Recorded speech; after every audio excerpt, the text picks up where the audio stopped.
volta com o VerTV, que debate hoje a cobertura dos telejornais das eleições deste ano, das eleições de 2012. E eu terminei o bloco anterior fazendo uma rápida menção ao fundador da BBC, quando ele dizia que o papel do rádio era criar um eleitorado mais esclarecido para ter uma decisão mais racional no processo eleitoral de escolha de candidatos. E eu mencionei também que o Américo foi chefe do Serviço Brasileiro e do Serviço das Américas da BBC. Quais são os cuidados, alguns dos cuidados que a BBC toma na cobertura eleitoral? A cobertura eleitoral é muito importante para eles. A primeira diferença é que a BBC é uma emissora pública, né? Não pertence nem ao governo britânico e nem a nenhum grupo econômico. Então, pertence ao povo britânico. E aí podemos depois elaborar melhor como é que é isso, etc. Tal, não é o ponto. E, portanto, ela tem o que é mais importante do ponto de vista editorial para a BBC é ser independente, certo? Independente de todos os partidos políticos, de todos os grupos e de todas as forças. Então, por isso é que eu fico maravilhado com o cuidado que eles têm. E aí não é uma questão de tempo, de quem está na frente da pesquisa, quem não está, mas de tentar representar todas as correntes de opinião da Grã-Bretanha. Então, eles cobrem diariamente o que acontece na vida política do Brasil, da Grã-Bretanha, perdão. Adoraria que fosse aqui assim também.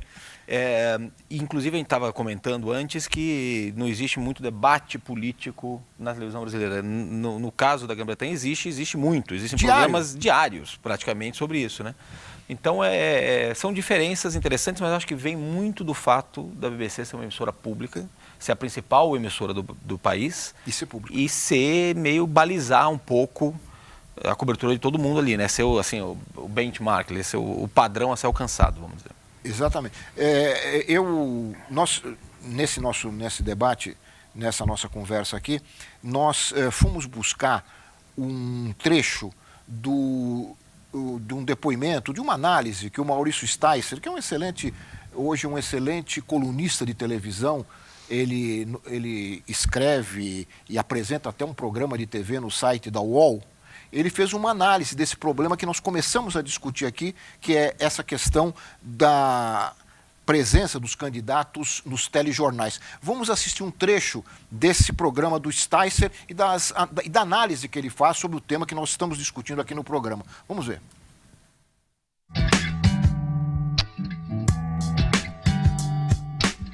Eleição 2012, o SPTV começa nesta segunda-feira a cobertura jornalística dos candidatos a prefeito de São Paulo. O RJTV, segunda edição, começa hoje a cobertura dos principais candidatos a prefeito do Rio de Janeiro.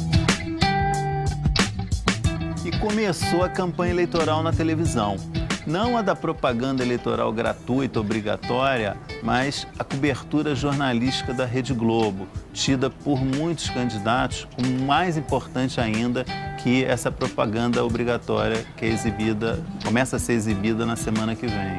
O problema dessa cobertura, vamos chamar assim, combinada da Globo com os candidatos, é que ela acaba criando uma espécie de teatro eleitoral, né? Os candidatos, quando não tem eventos de campanha, acabam inventando eventos para aparecer no noticiário diário da Globo. E isso cria situações, às vezes, bizarras. Já no primeiro dia, você tem uma imagem que chega a ser ridícula, do Xalita comendo um pedaço de melancia, por exemplo, para aparecer na Globo.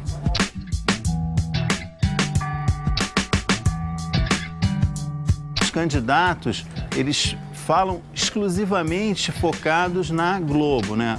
A gente tem imagens do UOL de dois atos de campanha, um do Serra e outro do Haddad, que mostram isso bem, quer dizer, cercado de repórteres, os candidatos olham especificamente para essa câmera da Globo, pensando já em como vão aparecer no SPTV.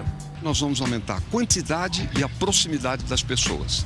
E temos também o serviço Atende, que avançou muito. Nós queremos mixar os bairros, né? Tem que haver emprego e os moradores sem nenhum tipo de segregação.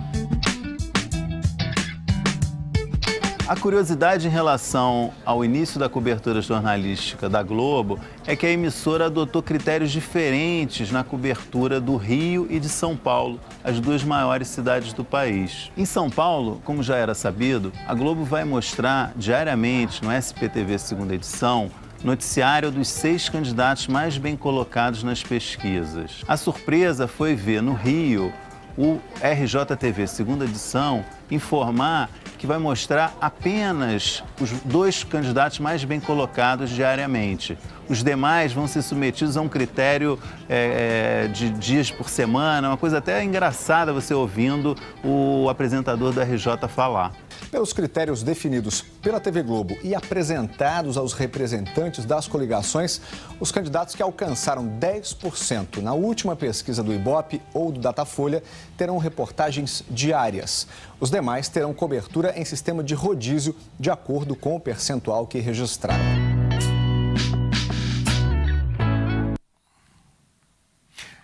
Vitor, eu queria ouvir você sobre essa teatralização que o Maurício Sticer se referiu. Isso acaba acontecendo mesmo, né? E é uma ação de marketing dos candidatos. Exato.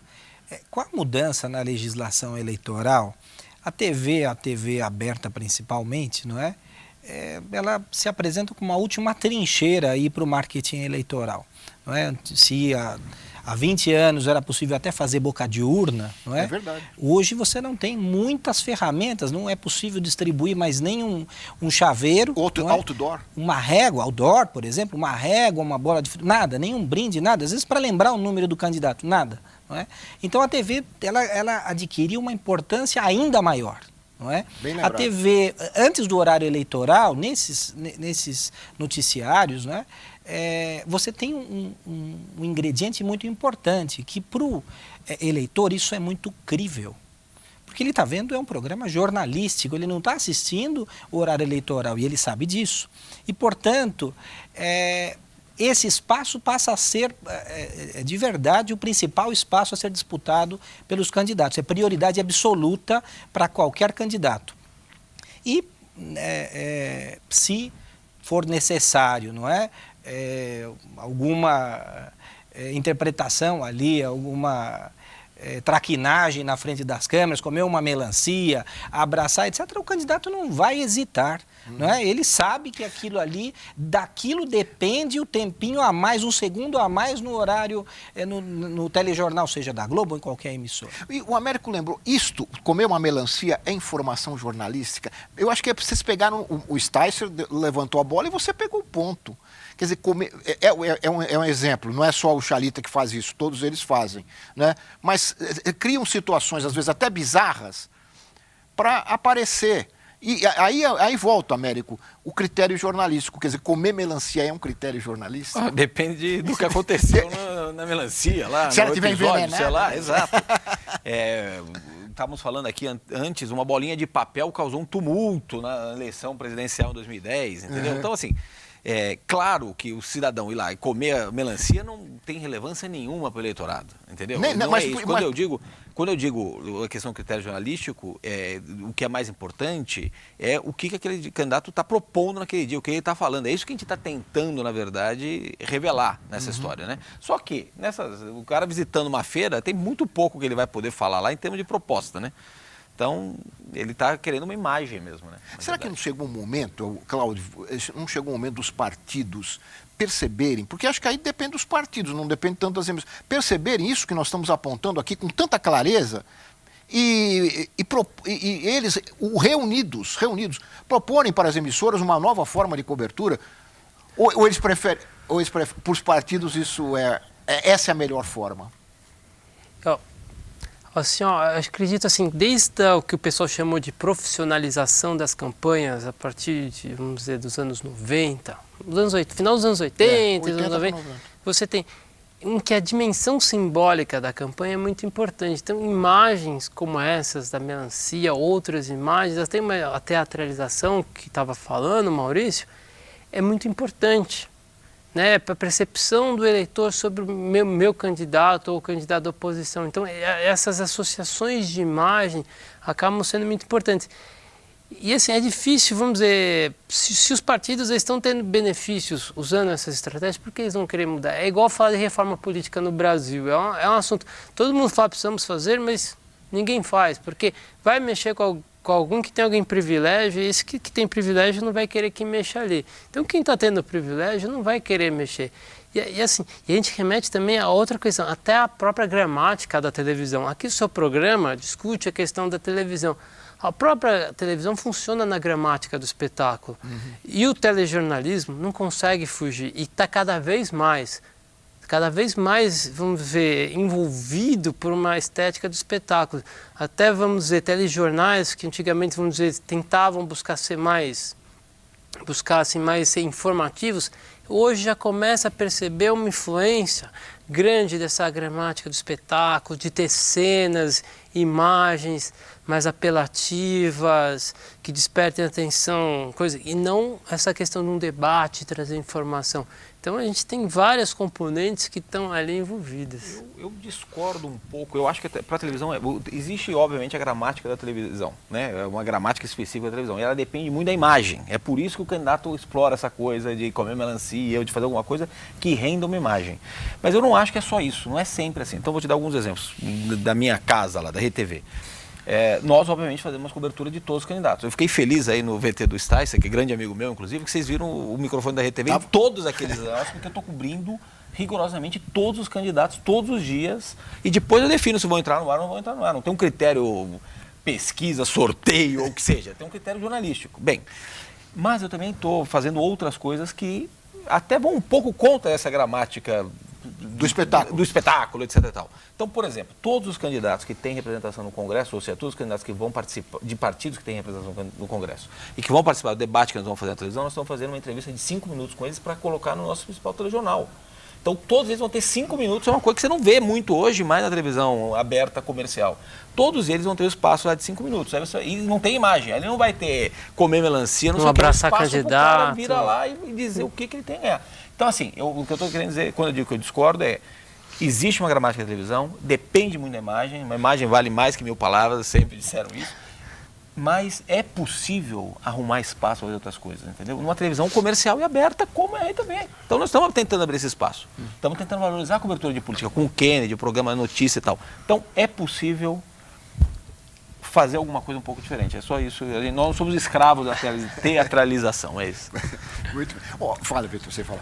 Sobre essa cobertura e sobre a proposta, né, que você fez de mudar essa forma de cobrir, né? De fato, vocês aqui, nós todos. De fato, os candidatos eles possuem uma agenda, não é? E há uma parcela de responsabilidade aí dos diretores de jornalismo na forma como eles abordam essa agenda e o que eles mostram. O candidato, ele vai comer a melancia, vai comer o pastel, vai tomar garapa. Tinha um que deixava a caspa, lembra? Mas ainda não tinha televisão para ajudar. Ele vai tomar, né, o suco de fruta lá, assim, no bar, não é? Porque não pode tomar bebida alcoólica, obviamente. E eles fazem isso para conquistar votos, né? Porque ele quer se mostrar como igual ao eleitor. Exatamente. Não é? Só que a agenda desse candidato naquele dia inteiro envolveu certamente daqueles candidatos que divulgam a agenda, porque também é verdade que nem todos os candidatos divulgam a agenda diária, todos os dias, e não atualizam a agenda. Mas na agenda daquele candidato ele visitou, sim, associações, visitou bairros, visitou a periferia, enfim, fez reuniões. Então, também eu diria até um vício, né, na cobertura, de pegar e falar, olha, o que dá a capa do jornal, né? Ele comendo pastel. Então, assim, tem dois lados aí, né? De um lado o candidato, vou comer o pastel porque eu sou povão, e do outro lado o fotógrafo falando o seguinte, eu tenho que ter a foto desse candidato comendo pastel. Porque é uma foto clássica, né? E aí as duas coisas se encontram. Então, essa proposta de uma nova forma de cobrir também passa não só pelos partidos, mas também passa pelas emissoras no sentido de rever, né? Olha, tem uma agenda, vamos ver. Que talvez não seja tão interessante ou divertido até, né? Mostrar o candidato num debate, numa discussão. O Américo está dando um exemplo concreto de que um candidato falando 5 minutos não tem nada de espetáculo, né? Não, ele senta lá, o candidato ali, você aqui, você tem 5 minutos cronometrados, vão entrar no mesmo espaço e tal. Eu só estou dizendo que tem opções. Se você quiser fazer as opções, tem. Agora você falava aí de comer melancia e comer pastel e tal. É muito interessante quando dá errado, né? O cara faz lá toda uma engenharia, todo o negócio e alguma coisa se atrapalha e tal. Como é que você resolve isso no marketing? O que você recomendaria aí pro cidadão que foi mal?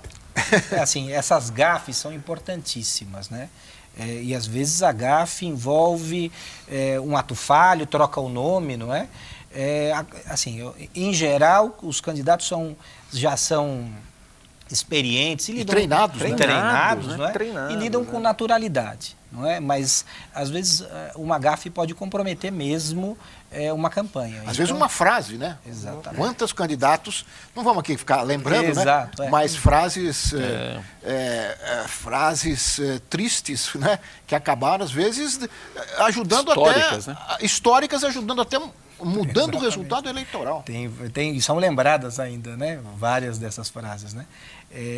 Era no mínimo mais divertido, né? A cobertura, no mínimo, era mais divertido também, né? Mas é sorte do candidato, por exemplo, ele não é só no todo prejudicado. É sorte do candidato se ele comete uma gafe, porque isso vira um fato, né? E aí vai ter repercussão, ele vai ter mais espaço. Se ele, um exemplo, né, simples, tropeçou...